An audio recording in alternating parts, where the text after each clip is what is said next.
안녕하십니까 시청자 여러분. 오늘은 깜짝 놀랄 만한 소식을 하나 전해드리도록 하겠습니다. 국회 박지원 의원이 저희 코리아24TV와 인터뷰에서 촛불혁명으로 태어난 문재인 대통령이 계획은 여러 방향에서 진행하고 있으나 결론적으로 말한다면 빵점이며 검경수사권 조정, 사법부 개혁 등 이거 하나라도 제대로 해야 된다고 지적했습니다. 지금 하나도 없어요. 빵점이에요.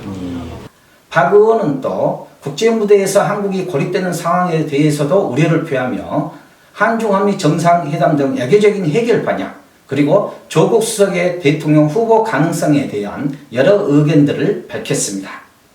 주요 대담 내용을 있는 그대로 전해드리도록 하겠습니다. 자, 대표님 반갑습니다. 예. 목포 또 오셨는데 매주 오는 목표 또 왔습니다. 예. 어떻습니까? 매일 내려올 때 물론 목표 내려올 때 예.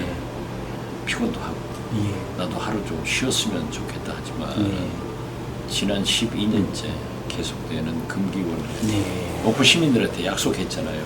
그걸 지켜야죠. 그리고 특히 이번 주에도 목포 발전을 위해서 또 전남도 인근 신안, 해남, 진도, 영암 등 시장 군수들이 부탁한 여러 가지 사업들을 장관들을 매주 두 사람 정도 제 방으로 불러서 부탁을 하면 되게 해준다 하더라고요. 선남권 행사들도 뭐 큰 사업들도 지금 조금씩 늘고 뭐 굉장히 큰 것들이 추진되고 있습니다. 제 입이 무서운가 봐요. 무섭죠. 그래서 한 가지 지금 중요한 이야기를 한번 나눠보려고 합니다. 우리 문재인 대통령 인사, 해정문 인사라는 비판이 많음에도 불구하고 조국 수석을 계속해서 좀 발탁을 하고 있는데 어떻게 보십니까? 저는 조국 수석을 발탁한 것은 탁월한 인사다 라고 처음부터 높이 평가를 했습니다. 물론 제가 개인적으로 조국 수석과 가까운 점도 있지만 정치권에 계속해서 학계에 있을 때도 들어오라 이런 발언들을 많이 하고 또 지지를 하셨잖아요. 그렇죠. 또 조국 교수가 칼럼을 써서 박지원 그냥 DJ 동계동 가신들의 그렇고 그런 사람으로 알았는데 만나서 상대를 해보면 굉장히 훌륭한 점이 있고 정치를 잘한다. 이례적으로 굉장히 저를 높이 평가하는 칼럼을 써줘가지고 오죽하면은 제가 1년에 몇 번 그 의정보고서 내잖아요. 거기에 의정보고서에다 서울법대 조국 교수가 바라본 박지원 그 정도로 가까워요. 그런데 냉정하게 보셔야 될 거 아닙니까? 법무부 장관으로서는 능력이 있다고 보시죠. 당연히 냉정하게 봐야죠. 근데 한 가지 더 중요한 것은 대통령도 뭐 후보도 가능성이 있다 이렇게 말씀하셨는데 저는 그렇게 봐요. 왜냐하면 황교안 한국당은 도로 박근혜당 소리를 들어야 표가 나오는 거예요. 문재인 민주당은 도로 한국당 소리를 들으면은 목매에도 이기려고 하는 PK에서 표가 안 나옵니다. 그렇기 때문에 그냥 호남은 자기들 주머니에 넣어 있는 공깃돌이다 이렇게 생각하고 영남 특히 PK에서의 승리 그리고 PK에서의 대통령 후보 또 내년 총선을 이겨야겠다 하는 절박한 심정을 가지고 있기 때문에 지금 잘 아시다시피 조국 교수는 능력도 탁월하지만 젊은 세대 소위 강남 좌파로서 굉장히 그 인기가 있어요. 물론 유시민 싫어하는 사람 싫어하지만 굉장히 인기가 있는 거예요.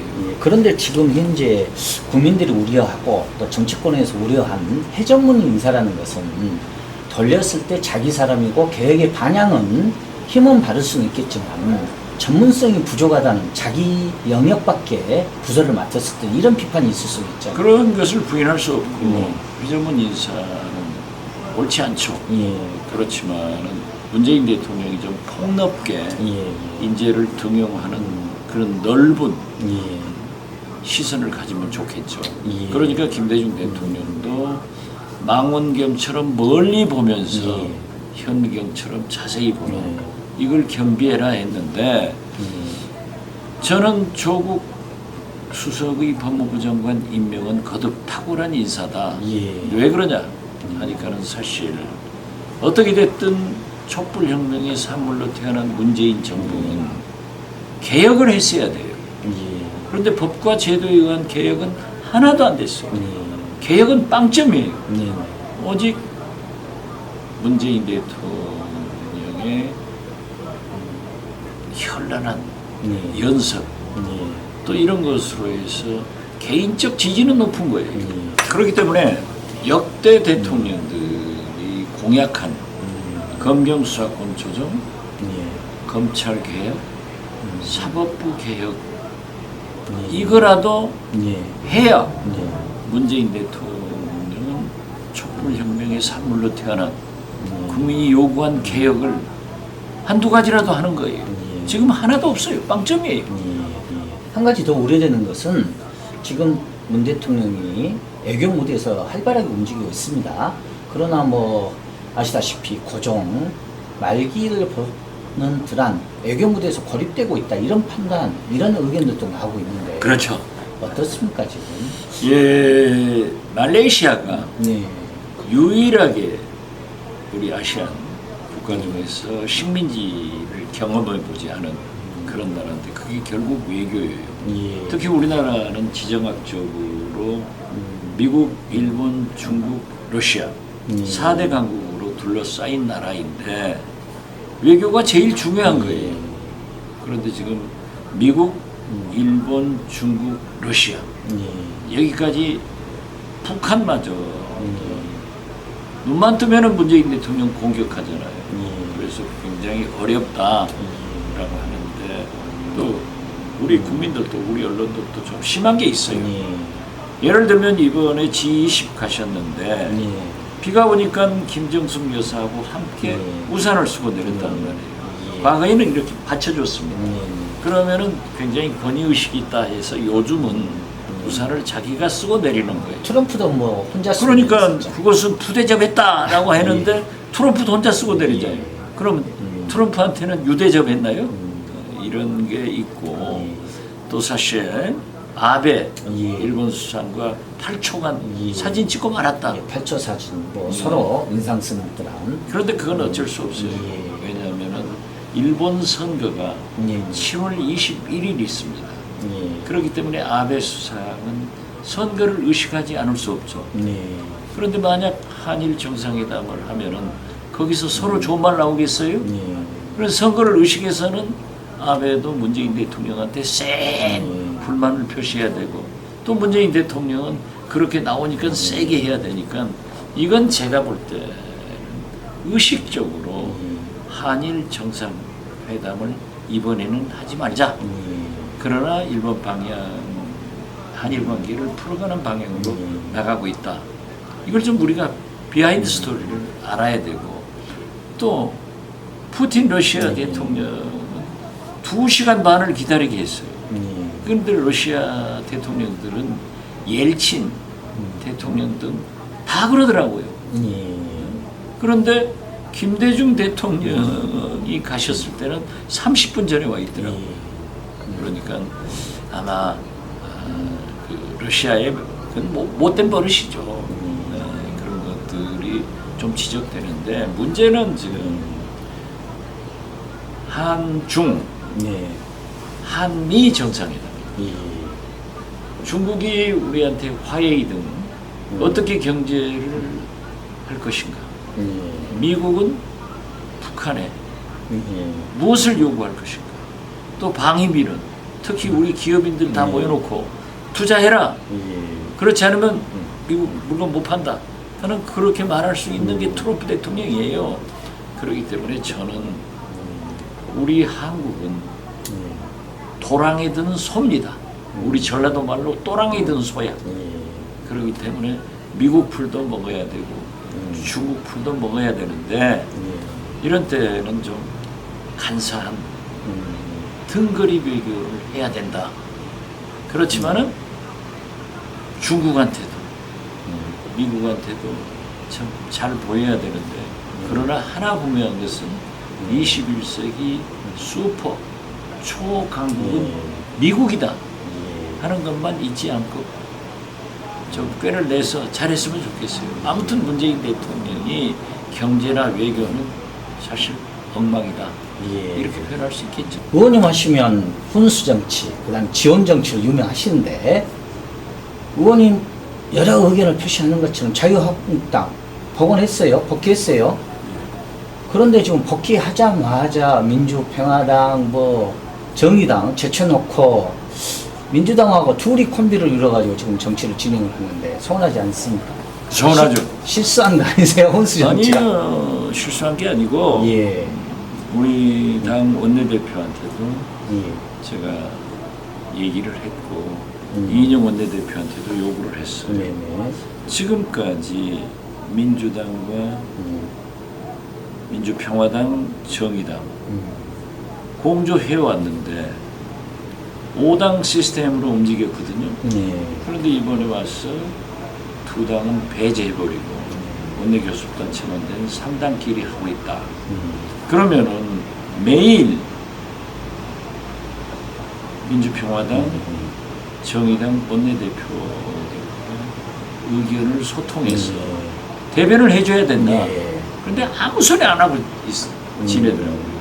그래서 우리 당 원내대표에게도 만약 그렇게 공유하지 않으면 당신이 쫓아가서 항의를 해라. 우리 공조 못하겠다. 이렇게 해도 안 했더라고요. 그러니까 결국 공유해주지도 않고 요구하지도 않은 민주평화당과 정의당이 잘못한 거죠. 그러니까 국회 정상화를 위해서 정의당이 가지고 있던 정개특위 위원장 심상정 의원을 배제시킴으로써 국회는 정상화됐는데 뭐 정의당이 원내의석을 많이 가지고 있는 것도 아니고 그렇기 때문에 지금 뭐 불만 불평은 하지만은 이대로 가버릴 수밖에 없는 그런 현상이죠. 그래서 저도 국회가 개원 합의가 되면 설사 의석의 변동이 있다 하더라도 이 원장은 그대로 가는 게 원칙이다. 심지어 당적을 가지고 있다가 그 당이 해산되는 경우도 이 원장은 그대로 가는 거다 했는데 안 되더라고요. 예. 자, 개원. 지금 국회가 다시 열린다면 가장 큰 이슈가 어떤 부분들이 지금 되는 거죠? 제가 볼 때는 황교안, 예. 나경원, 한국당 원내대표들은 본래 그렇습니다. 4년째 국회는 싸우는 국회지 일하는 국회가 아니에요. 내년 총선거가 있습니다. 예. 그래서 아마 세게 투쟁을 할 거예요. 그러나 가장 큰 게 역시 경제 문제. 예. 두 번째가 이번에 목선, 어선 귀순 문제. 이 안보가 뻥 뚫렸잖아요. 예, 예. 지금 뭐 벌써 15일, 20일 돼가도 국방부에서 원인을 발표하지 못해요. 예. 심지어 지난 15일 날 그 어선이 삼척항에 도착해 있는데 해경, 경찰, 국정원에서는 청와대에다 하트라인을 통해서 다 보고했는데 같은 15일 날 국방부 장관하고 합참부 장은 합참 벙커에서 지하 벙커에서 그 대책을 논의한 게 아니라 언론에 어떻게 발표할 건가 이거 다 거짓말 아니에요. 지금까지도 거짓말 하고 있는 거예요. 사실을 밝히지 못하는 거예요. 그래서 제가 맨 먼저 대북 유화 정책을 하는 문재인 대통령은 안보만은 철저히 해야 된다. 김대중 대통령의 햇볕 정책도 튼튼한 안보, 한미 동맹, 한미일 공조, 중국과 러시아의 협력 속에서 우리 한반도에서 전쟁을 억제하고 평화를 지키면서 교류 협력을 통해서 경제 발전하자. 그렇기 때문에 대북 유화 정책이라고 보수나 보수 언론에서 일반적으로 국민들이 의심을 하기 때문에 연평도 해전 처음으로 이겼어요. 그리고 국방비 예산 증액 같은 것으로 해서 국군 현대화 추진을 했단 말이에요. 물론 지금 문재인 대통령도 국방비 증액은 해요. 오히려 보수 정권인 이명박 박근혜 때는 국방비를 삭감했어요. 예. 증가폭이 적었어요. 그런데 그러한 것은 잘 하는데 그러려면은 튼튼한 안보를 보여줘야 된답니다. 예. 지금 뭐 귀순하고 이런 짓이 있어도 가만히 있는 게 말이 돼요? 예. 그래서 제가 정부 고위층에게 전화해서 너희들은 절대 안 된다. 이건 국민을 배신하는 거다. 그렇기 때문에 청와대 국가안보실장과 국방장관을 갱지를 해라. 즉 바꿔라. 그러면서 국민들에게 사과하고 튼튼한 안보를 위해서 우리가 이렇게 나가겠습니다. 사실을 밝혀줘야지. 더욱이 그 거짓말하는 거 보세요. 목선이 파도 때문에 안 보였다 하는데 요즘 네티즌 젊은 사람들이 금방 들어가 보니까 파도가 하나도 없었어요.